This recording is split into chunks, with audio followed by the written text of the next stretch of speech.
So I wanted to talk about something that's been on my mind lately after I was thinking about the goals that I'd like to set for my reading in 2016. And of the goals I've seen from others on BookTube, I've noticed that a lot of people are rereading some of their old favorites. And even at other times of the year, booktubers like Steve Reed's books and Max at Well Done Books are big on rereading their favorites, even books that they weren't too fond of the first time around.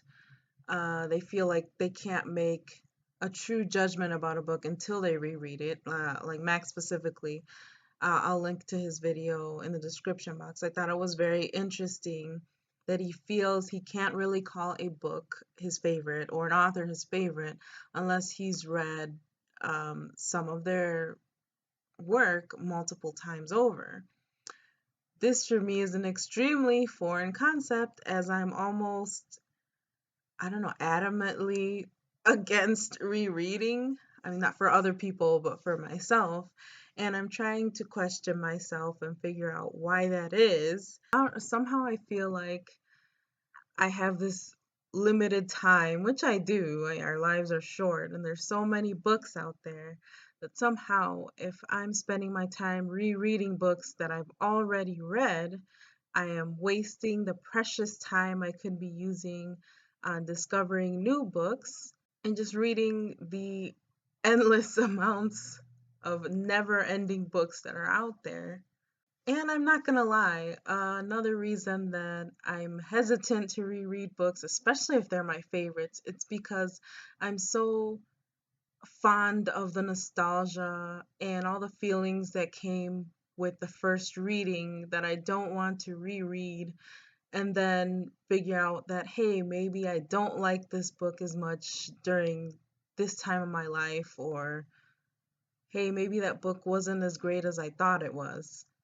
So I feel like it's most of my apprehension towards rereading has to do with the time it takes because I would rather be reading all of the books that are on my TBR. I have about, 50 or 60, which is a pretty modest amount, but I'm always finishing books and I continually add to the list. And I'm never going to get to a point where I'm like, okay, I'm done. There's nothing else I want to read.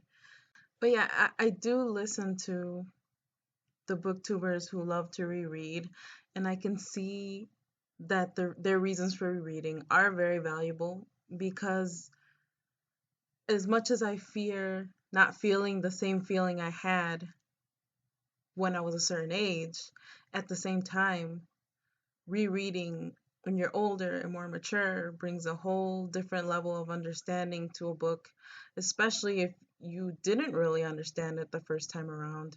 That's something I felt when I've rewatched movies that I've only seen in my childhood. So I can see why someone would want to go back, and I wouldn't mind giving it a try this year. I would like to set a goal to at least reread one or two books that I haven't read since my adolescence or before then. I haven't decided which books I'd like to reread, but if there's one that I do want to revisit, it might be James Baldwin's Giovanni's Room. I read this only, what was it, summer of 2014, and I fell completely in love with it and with him as an author, and it became my favorite book of all time. So I'm definitely scared to go back and figure out that it might not be anymore. So I'll see how I do on this rereading goal of mine. Thanks for watching.